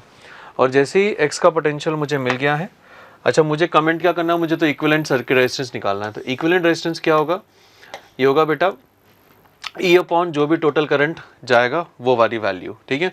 तो मैं अब क्या करूँगा, मुझे ये वाला पोटेंशियल डिफरेंस पता है, मुझे ये पता है, तो मैं दोनों का करंट निकाल लूँगा, ठीक है। तो जो नेट करंट यहाँ पे दिखाई देगा आपको, वो जो कैपिटल I है, ये वाला जो कैपिटल I है, अगर मैं इसको देखूँ तो कैपिटल I की वैल्यू निकालने की कोशिश करते हैं। तो capital I would be equal to e by 2 minus x by 3r, ठीक है। तो e by 2 minus x, x की वैल्यू आपको दिख रही है ये, तो वो हो जाएगा plus e upon 4 plus 6 r by r, the whole thing divided by कितना आएगा, ठीक है। या तो ऐसा करें, पहले इसको x में ही सॉल्व कर देता हूँ मैं, लास्ट में वैल्यू सब्स्टिट्यूट कर दूंगा। तो ये हो जाएगा e by 2 minus x divided by 3r plus e by 2 plus x divided by r, ठीक है। तो ये बनेगा 4 2e by 3r, ठीक है, और ये अपना इधर है x by r minus x, तो plus 2x by 3r, right. आपने इधर 3 मल्टीप्लाई किया, 3e by 2 plus e by 2, 2e आ गया, और हाँ ये बन गया आपके पास। ये आपको i की वैल्यू मिल गई बच्चों, ठीक है, i की वैल्यू मिल गई, जिसको मैं ऐसे लिख सकता हूँ 2 बाई 3r, है ना, कॉमन निकाल लीजिए, ये बन जाएगा e प्लस एक्स। अब x की वैल्यू भी यहाँ रख दो, तो ये आ जाएगा minus e upon 4 plus 6r by r, ये बन गया, ठीक है। तो i का जो वैल्यू है वो हमको दिखाई दे रहा है 2e बाई 3r, और ये बन जाएगा 4 plus 6r by r minus 1 upon 4 plus 6r by r, ठीक, ये बन गया। इसको सॉल्व करते हैं तो i is equal to 2e by 3r, 3, ठीक है, वो 3 भी यहाँ से कट जाएंगे, 6r by r upon 4 plus 6r by r, right. तो अब ना आर इक्विवेलेंट यहाँ पे लिख लो, ठीक है। तो आर इक्विवेलेंट आपको दिखाई देगा E बाई आई, है ना, इधर है E बाई आई, तो इस बचे हुए चीज़ को उधर ले लो, 3 से ये वाला पार्ट कट जाएगा, तो ये बनेगा बच्चों 2 से ये भी कट जाएगा, तो 2 + 3 R by r, the whole thing divided by 1 + 2 R by r. Right बच्चों, आपको ऐसा कुछ दिखाई दिया। आर इक्विवेलेंट हमको यहाँ पे मिल चुका है। इसमें भी और क्या कर सकते हैं, मेरे ख्याल से अब आपको यहाँ पे पूरा सेटअप, ठीक है। इसमें हम क्या कर सकते हैं, कुछ तो किया जा सकता है। जो R बाई आर है, जो R बाई आर है उसको मैं थोड़ी देर के लिए T मान लेता हूँ, तो ये बन जाएगा 2 + 3T अपॉन 1 + 2T, ठीक है। इसको थोड़ा सा सॉल्व करते हैं अपन। तो ऊपर से अगर मैं नीचे 1 + 2T है, ठीक, तो मैं भी ऊपर 1 + 2T बनाना चाहूँगा, तो उसके लिए क्या किया जाए कि आप इसको ऐसे लिख दीजिए, 3/2 अगर कॉमन निकालें तो 3/2 कॉमन निकलेगा, तो ये कितना बनेगा 3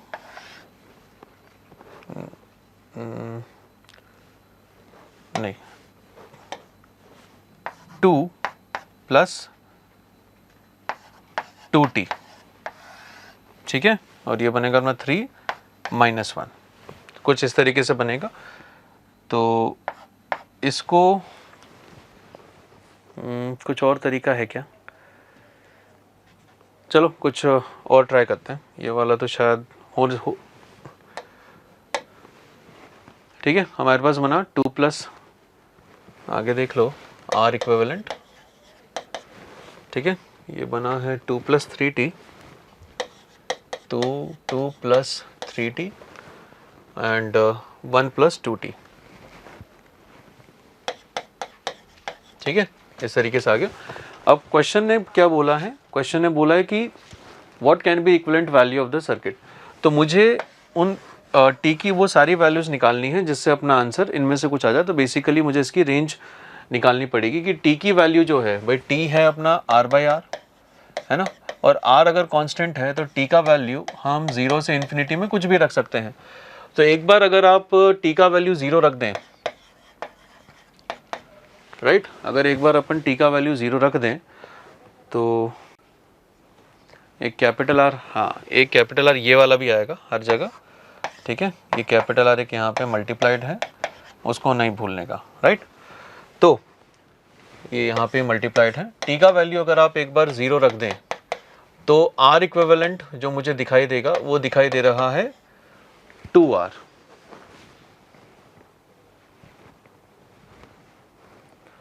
सही बात है भाई, 2 + 3T अपॉन 1 + 2T, तो 2R हमें दिखाई दे रहा है, राइट। तो ये एक वैल्यू आ रही है। टी का वैल्यू अगर मैं इन्फिनिटी कर दूं तो टी की वैल्यू इन्फिनिटी रखने से मुझे ये कितना दिखेगा, ये दिखेगा 3/2 R, मतलब 1.5 R। इसका मतलब ये है कि जो भी वैल्यूज मेरे पास दिख रही हैं 1.5 R से 2R के बीच की वैल्यूज एक्सेप्टेड हैं और इस रेंज के बाहर की वैल्यू जो है वो एक्सेप्टेड नहीं है, ठीक है। तो ऑप्शंस अगर देखें कि मुझे पता है कि 1.5 R से 2 R के बीच में मुझे वैल्यूज अगर रखनी है तो इसके हिसाब से तो 1.5 R वाला पॉसिबल है, नो सॉरी, हाँ 1.6 R वाला पॉसिबल है ना, और 1.8 R वाला बच्चों पॉसिबल है, 1.4 R पॉसिबल नहीं है और 2.2 R भी पॉसिबल नहीं है। तो इस क्वेश्चन के जो आंसर्स आएंगे वो आएंगे ए एंड सी। क्वेश्चन मैंने अभी पहली बार ही किया है तो इसकी कैलकुलेशंस में थोड़ा सा टाइम लग गया, हालांकि यहाँ तक तो आपको पहुँचना ही है, यहाँ तक पहुँचने के भी मल्टीपल रास्ते हैं, ठीक है। 4 मेथड, जैसे मैं 3 तो बता ही चुका हूँ पहले, 2 ये चौथा मेथड था, और ये करने के बाद भी आपको फिर और मैथ्स यहाँ पे इन्वॉल्व करनी पड़ेगी कि इस फंक्शन की मैक्सिमम मिनिमम वैल्यू कैसे निकाली जाए, ठीक है। उसके बाद फिर आपको बच्चों ये वाला जो पूरा है ये रिजल्ट देखने को मिलेगा, ठीक है। तो ये जैसा कि मैंने बोला थोड़ा सा मैथमेटिकली चैलेंजिंग क्वेश्चन था और आई थिंक दैट्स इट. तो that's all from my side. Thank you.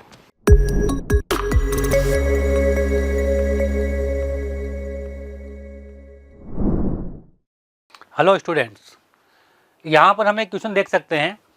A fixed sphere of the radius r equal to 3 metre is given. A small body is projected with speed 5 metre per second horizontally. यहाँ से इसको ऐसे horizontally फेंका गया है.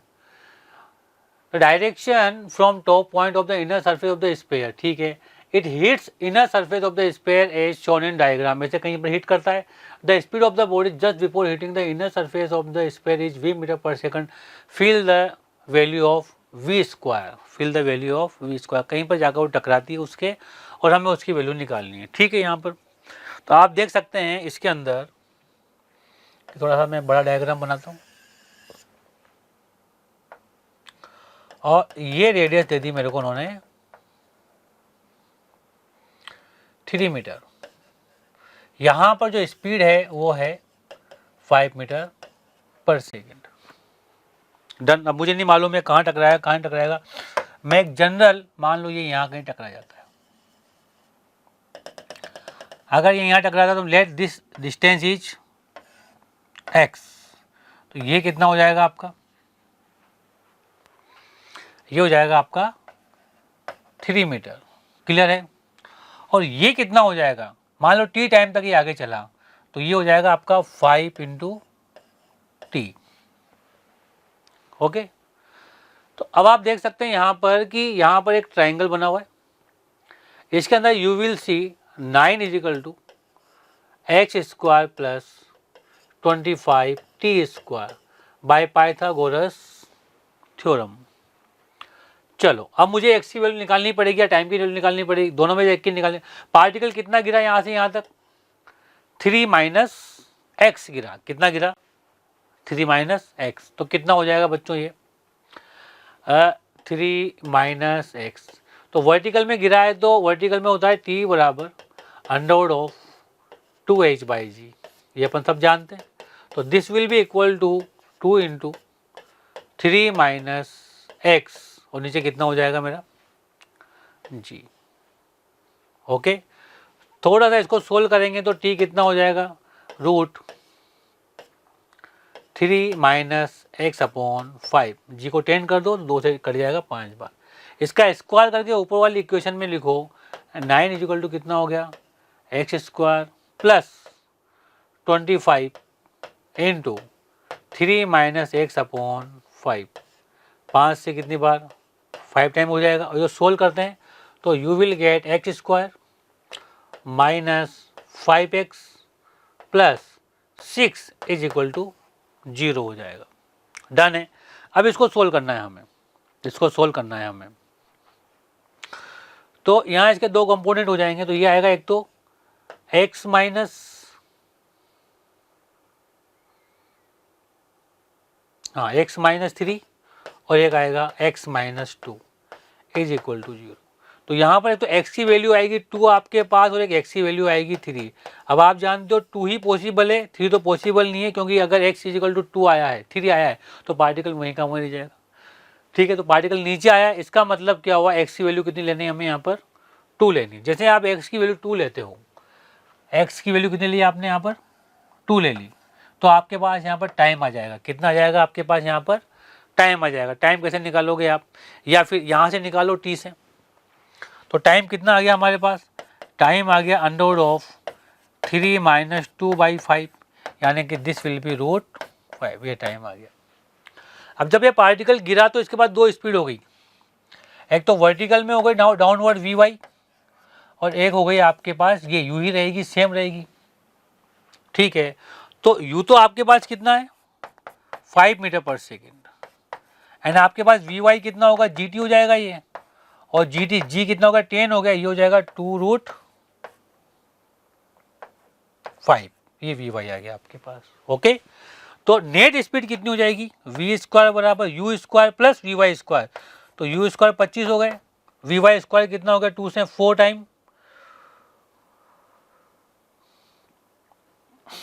एक ये जी है और जी कितना हो जाएगा आपका यहाँ पर 1/10, ये 10 हो जाएगा और ये 1/√2 हो जाएगा, तो 2√2, तो ये कितना हो गया आपका 4, 4 और 5। तो एक सेकेंड, यहाँ कुछ गड़बड़ हुई क्या? What is the v y? V y कितना हो गया 1/√5 इंटू 10। इसको क्या लिखोगे आप 2 इंटू 5/√5, दिस इज द 2√5। तो ये हो जाएगा 4 टाइम और ये हो जाएगा 5, तो कितना हो जाएगा ये 20, ये आ जाएगा 20। तो this will be answer is 45 metre per second. एकदम क्लियर है? तो ये इसका आंसर आ जाएगा। एक आसान सा क्वेश्चन है, कोई बहुत ज़्यादा टफ नहीं है, बस थोड़ा सोचना है इसके अंदर। Okay, thank you.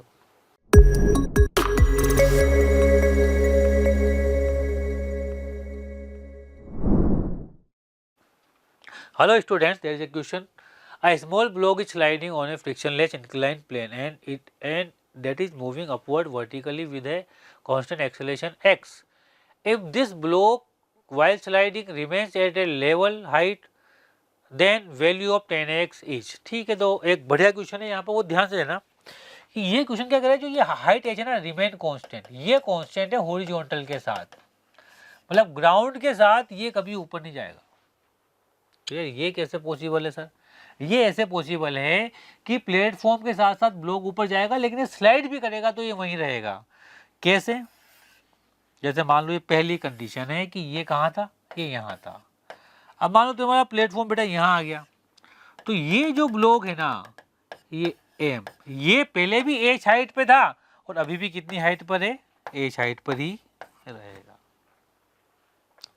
तो आप देखिए इस ब्लॉक को, मान लो ये वर्टिकल में चलता है ऊपर, किस एक्सेलरेशन से, जो एक्स एक्सेलरेशन दिया है, वर्टिकल में चला मान लो ऊपर ये डी और हॉरिजॉन्टल में चला ये एल। ठीक है, तो वर्टिकल में तो किसकी वजह से चला ये, जो एक्स एक्सेलरेशन है, कोई दिक्कत नहीं।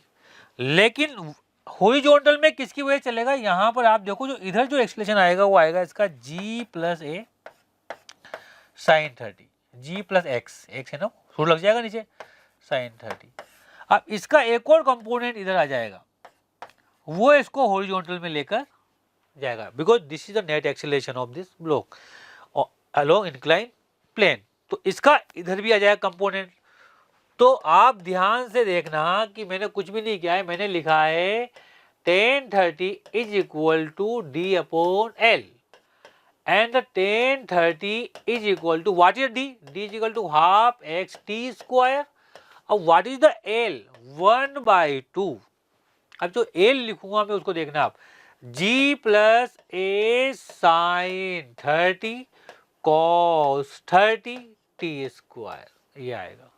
अब टी स्क्वायर से टी स्क्वायर गया, 1/2 से 1/2 गया ना, तो g प्लस ए यहाँ आ जाएगा, ये वैल्यू डालो साइन 30 की 1/2, उसकी कितनी हो जाएगी √3/2 और tan 30 कितना हो जाएगा 1/√3, ये कितना हो जाएगा एक, g प्लस ए नहीं, g प्लस एक्स ही लिया है, sorry g plus x.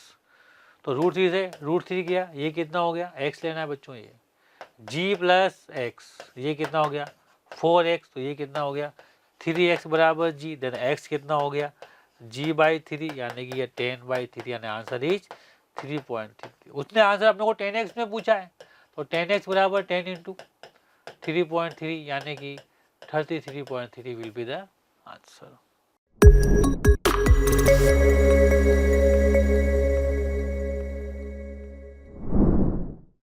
Hello students, two identical pendulums are suspended from the same point. They are deviated by the same angle theta. They collide elastically at the lowest point. After collision, one of them stops and another just completes the vertical circle. The mass of the ball coming to rest if the mass of the ball is 3 kg. ठीक है, other ball is 3 kg। दो ball दिया हुआ है, ध्यान देना, एक ball ये है और एक बॉल ये है। इस बॉल का मास m माना है, उसका माना है बेटा 3 kg। आप देखो जैसे ये यहाँ आएगी और जैसे ये यहाँ आएगी, इसका स्पीड u1 हो जाएगा और इसका स्पीड कितना हो जाएगा बेटा u2 हो जाएगा। इसका मास m है और इसका मास है 3 kg। यही है क्वेश्चन यहाँ तक, तो कोई परेशानी नहीं।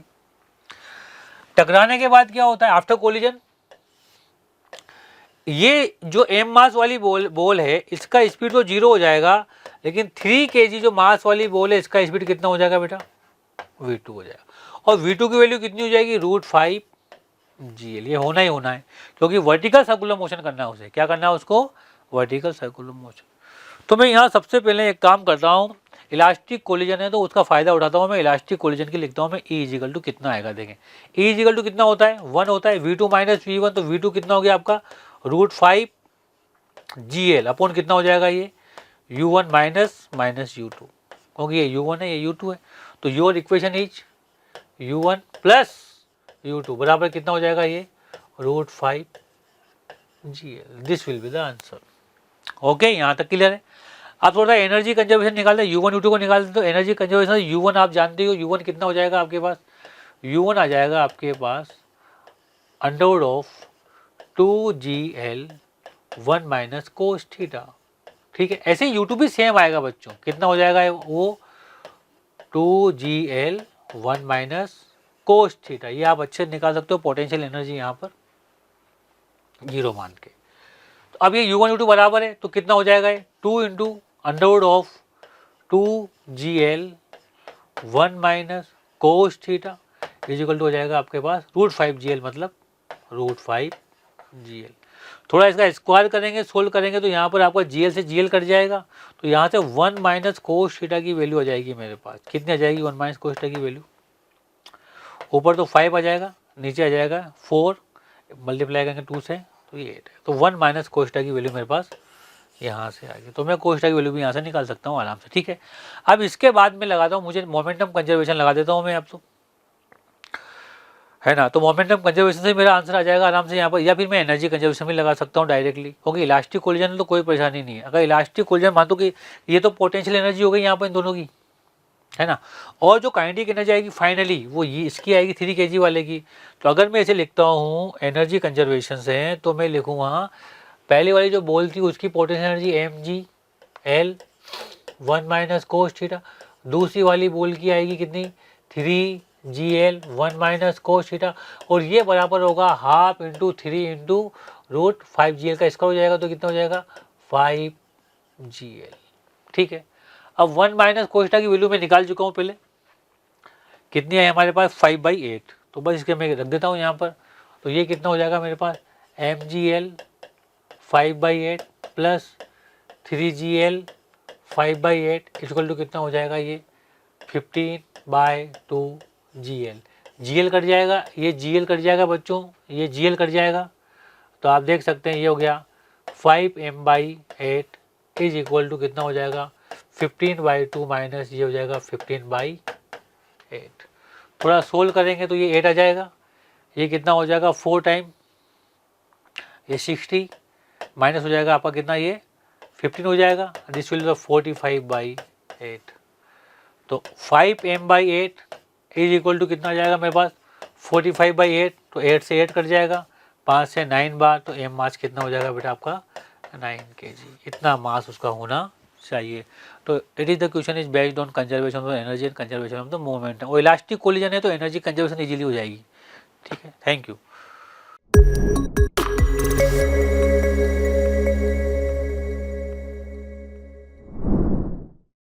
Hello students, a particle is projected with speed u from a point at a height h above the ground. Maximum range on the ground is r. If u square बराबर 2g find the value of 10r/h take care। तो अब देखो बच्चों ये question क्या हो गया, थोड़ा सा टफ हो गया। आप देख सकते हैं कि ये हाइट कितना हो गया h हो गया, यहाँ से किसी बॉल को आपको फेंकना है with speed u from a point height h above the ground, maximum range. अब मान लो किसी एंगल थीटा पर इसको फेंकते हैं, u स्पीड से है, तो ये कहा यहाँ से बॉल यहाँ आते हैं, तो this will be the maximum range, this will be the maximum range. जब आप इसको सोल्व करेंगे तो आप देख सकते हैं कि इसका एक कंपोनेंट तो इधर आएगा u cos थीटा, और एक क्या आएगा बेटा ऊपर u sin थीटा। तो आपके पास दो इक्वेशन बनेगी, पहले u sin वाली बना लेते हैं, minus h is equal to u sin theta t minus half GT square. एक तो ये बन जाएगी आप, दूसरी इक्वेशन बन जाएगी आपकी हॉरिजॉन्टल वाली, कितनी हो जाएगी वो है है ना, क्या हो जाएगी आपकी आर इजिकल टू कितना हो जाएगा आपका you cos theta into T हो जाएगी आप। ओके, ये हो जाएगी। अब आप क्या करेंगे, इसको सोल्व करेंगे। तो इसको सोल्व करने के लिए या तो आप थीटा एंगल हटाओ यहाँ से, तो टाइम में आ जाएगी इक्वेशन, किस टाइम पर मैक्सिमम रेंज होगी, या पहले थीटा वाला ले आओ। तो आप दोनों काम कर सकते हैं यहाँ पर। तो मैं एक काम करता हूँ, यहाँ से टाइम की वैल्यू निकाल के यहाँ रख देता हूँ, ठीक है ना। या फिर मैं एक काम करता हूँ कि कोस थीटा को इसको स्क्वायर करके 1 माइनस कोस थीटा लगता हूँ। तो ये थोड़ा सा हेक्टिक काम हो जाएगा, यहाँ पे करना ही पड़ेगा आपको। तो you will see minus h is equal to u sine theta, और टी की वैल्यू आएगी r upon u cos theta minus 1/2 g t square कितना हो गया आपका r square upon u square cos square theta. तो ये इक्वेशन बन जाएगी आपकी। अब आपको निकालना है मैक्सिमम रेंज के लिए D R by D theta. इसको आप 0 के बराबर करेंगे, यहाँ आराम से करेंगे। तो आपको जो मैक्सिमम रेंज का फॉर्मूला आएगा ना बच्चों, वो बिल्कुल वही आएगा आर मैक्सिमम किसी हाइट एज पर, वो आ जाएगा आपके पास u by g under root of u square plus 2gh। ये आपके पास फॉर्मूला आ जाएगा। ओके, अब आप देखिए कि यहाँ पर आर मैक्सिमम का फॉर्मूला यू कितना दिया हुआ है आपके पास 2gh, तो उसको लिखो आप अंडरवुड ऑफ 2gh, नीचे कितना हो जाएगा g, अंदर कितना हो जाएगा 4gh। जब आप इसे सोल्व करेंगे तो आपके पास आ जाएगा जी तो जी कट ही जाएगा, एच बाहर आ जाएगा, 8 हो जाएगा, तो 2√2 आ जाएगा। तो आपके पास आर मैक्सिमम अपॉन जो एच है वो आ जाएगा आपके पास 2√2। लेकिन जो आंसर पूछा है वो 10 से मल्टीप्लाई करके पूछा हुआ है, तो 10 आर मैक्स अपॉन एच बराबर हो जाएगा आपका 20√2। उसको सोल्व करेंगे तो आपके पास आंसर आ जाएगा 20 इंटू 1.4, तो ये हो जाएगा आपका 28। और आगे बढ़ाओगे तो 1.414 करोगे तो 0.28 और हो जाएगा ये, ठीक है। Thank you.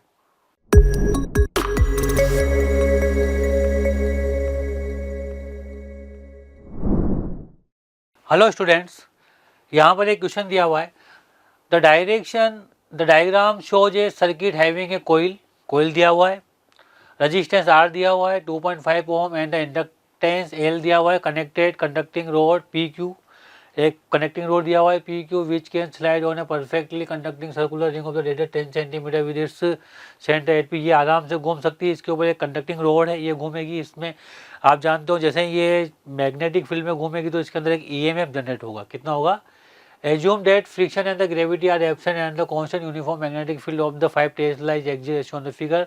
At t is equal to 0, the circuit is switched on and simultaneously time varying external torque is applied on the rod so that the rotate about p with constant angular velocity 40 radian per second. ये constant omega से घूम रही है। If the magnitude of the torque is x into 10 की power minus 4 Newton meter when the current reaches half of this maximum value, then find the value of x. Neglect the self inductance of the loop formed by the circuit. Done, एकदम से सारी बात समझ में आ गई हमें कि ये घूमेगी तो इसमें ईएमएफ जनरेट होगा। क्या जनरेट होगा इसमें? ईएमएफ जनरेट होगा। तो ईएमएफ की वैल्यू कितनी आएगी? वो आएगी b omega l square by 2, ये अपन सब जानते हैं। तो ये इसके अंदर मैक्सिमम ईएमएफ आ जाएगा। तो जो करंट आएगी मैक्सिमम कितनी आ जाएगी इसके अंदर ईएमएफ, क्योंकि बी कांस्टेंट है, ओमेगा कांस्टेंट है, और इसकी लंबाई एल कांस्टेंट है, 2 कांस्टेंट है, तो ये तो आ गया आपका कांस्टेंट।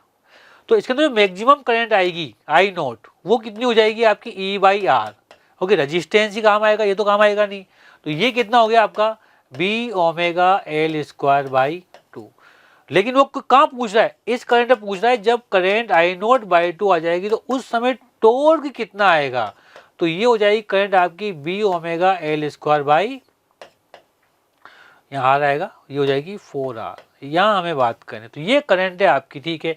तो आप देखिए कि ये जो रोड है इसमें करंट फ्लो हो रही है, ठीक है। अब जब इसमें करंट फ्लो हो रही होगी तो इसके ऊपर एक फोर्स भी लग रहा होगा मैग्नेटिक फील्ड की वजह से। फोर्स कितना होता है? B i l. कितना होता है? तो आप मान लेते हैं कि एक्स पर जाकर आपने एक dx लिया और dx पर आपका एक फोर्स लगा F, इधर लग गया ये। तो छोटा सा टोर्क कितना आ जाएगा आपका, टोर्क आ जाएगा आपका dF इंटू एक्स, इसके अबाउट ये टोर्क आ जाएगा आपका, आ गया टोर्क। तो डी टो बराबर, और ये कितना जाएगा b i l, b i l कितना हो जाएगा डी एक्स इंटू कितना हो जाएगा ये एक्स। तो आप देख सकते हैं टोर्क बराबर बी, आई कितना आया, आई आया आपका b omega l square by 4r, और ये हो जाएगा आपका x d x. Now integrate it both side, तो कितना हो गया, टो बराबर b square omega l square upon 4r, और x कितना हो जाएगा आपका 0 से l, तो ये हो जाएगा एल स्क्वायर बाई 2। तो आपका पास आंसर आ गया बी स्क्वायर ओमेगा एल की पावर 4 अपॉन 8r आंसर आ जाएगा। और जब बाकी वैल्यू पुट करेंगे आप, तो यू विल गेट 5 इंटू 10 की पावर -4 न्यूटन इंटू मीटर, क्योंकि सभी की वैल्यू हुई है, बी की वैल्यू हुई है, ओमेगा की, एल की और आर की वैल्यू आपको दी हुई है। Okay, thank you.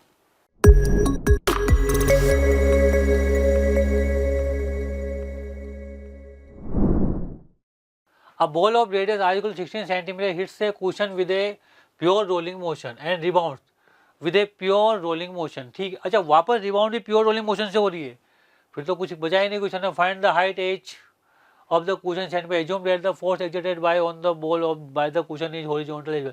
तो सिंपल सी बात है, आप एक चीज देखो कि जब ये बॉल इधर जाएगी, प्योर रोलिंग हो रही है, तो वी भी इधर, ओके, और जो भी आएगा V1 आए भले कुछ भी आए, यहाँ प्योर रोलिंग हो रही है, तो ये ओमेगा ये हो जाएगा। अब एक यहाँ पर एक फोर्स लगा है F, इसकी हाइट कितनी है यहाँ से x, तो अपन जानते हैं जो फ्रिक्शन फोर्स लगता है प्योर रोलिंग के अंदर, उसकी वैल्यू होती है F into x minus C r upon r into 1 plus C, ये होती है उसकी वैल्यू होती है।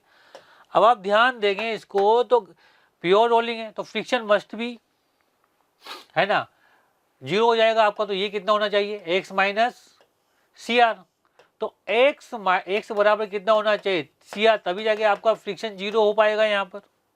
ठीक है, तो अब आप देखिए कि x की वैल्यू कितनी आ जाएगी, ये जो c की वैल्यू कितनी आएगी, यहाँ पर ये बॉल है, तो बॉल मतलब आपकी गोला हो गया, तो वो स्फेरिकल सरफेस हो गया 2/5 r हो गया। आपको हाइट h निकालना है, दिस हाइट h, तो what is this height h is equal to r plus x, तो h बराबर कितना हो जाएगा r प्लस x की वैल्यू कितनी होगी आपकी ये 2/5 r, तो ये कितना हो जाएगा 5 to 7/5 r, this will be your answer. और 7/5 इंटू और r कितना हो गया आपका 16 सेंटीमीटर, सोल्व कर लेंगे इसको, तो ये हो जाएगा लगभग 5 centimetre. Okay, thank you.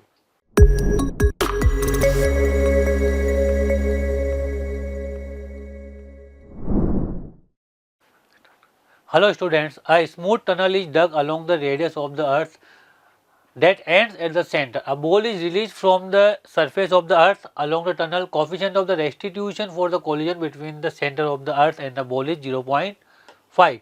If the distance traveled by the ball just before second collision at center is x into 10 to the power 3 kilometer, then find x given that the radius of the earth is 6400 kilometre. तो भैया यहाँ देखिए ध्यान से, एक अच्छा question है, energy conservation पर बेस्ड है।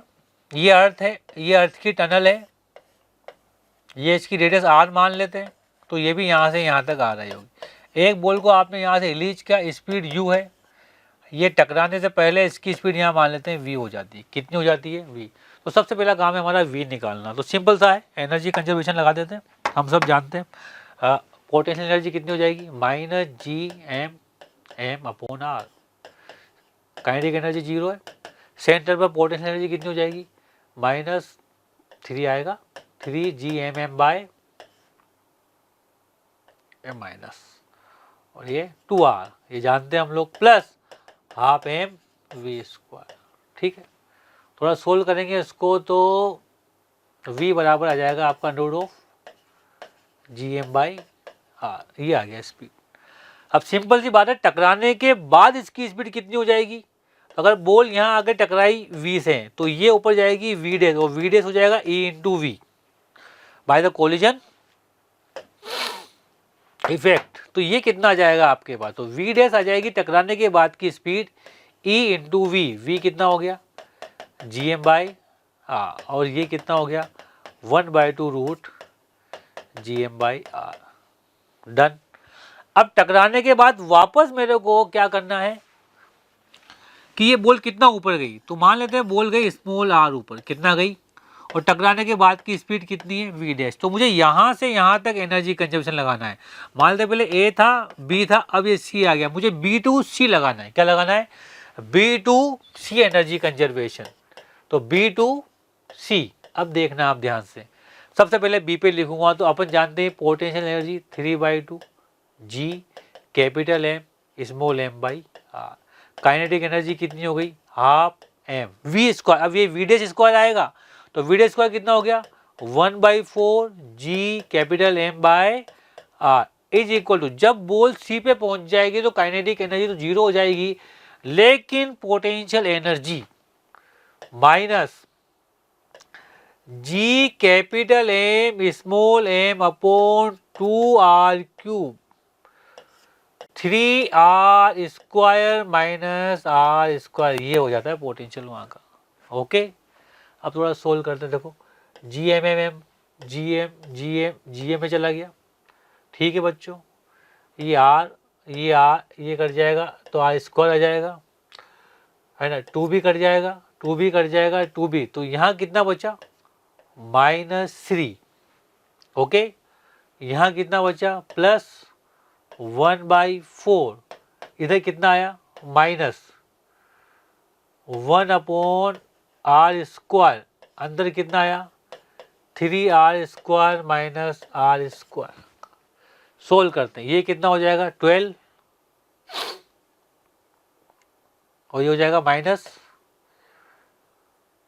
हाँ कुछ गलती तो नहीं हुई ना अपने से, यहाँ पर एकदम सही चल रहे हैं, 11/4, ये इधर जाएगा r स्क्वायर बराबर -3r square minus r square. ठीक है, अब आप देखिए माइनस माइनस प्लस हो जाएगा, लेकिन ये इधर आएगा तो कितना हो गया ये 11r square by 4 minus 3r square बराबर माइनस r स्क्वायर। इसको सोल्व करो तो r बराबर आ जाएगा r/2, ये आ गया। ठीक है, तो अब आप देखिए कि हमारे पास आंसर आ चुका है। टोटल डिस्टेंस टेबल r बराबर आया आपके पास r/2, तो यहां से यहां तक की डिस्टेंस कितनी है, टोटल डिस्टेंस की बात कर रहा हूं मैं। तो पहले तो r गया, फिर वापस ऊपर गया r/2, फिर वापस नीचे आया r/2 क्वेश्चन के अकॉर्डिंग, तो ये कितना हो गया बेटा 2r योर आंसर। अब r की वैल्यू कितनी दी है 2 × 6400 10⁻³ मीटर। ओके, अब आंसर किलोमीटर में ही है तो उसे किलोमीटर में रहने दो, 3 किलोमीटर। तो सोल्व कर लो इसको, कितना हो गया ये 0 0 128 किलोमीटर, तो ये आ गया 12.8 × 10⁻³ किलोमीटर। तो this question is based on energy conservation. Thank you.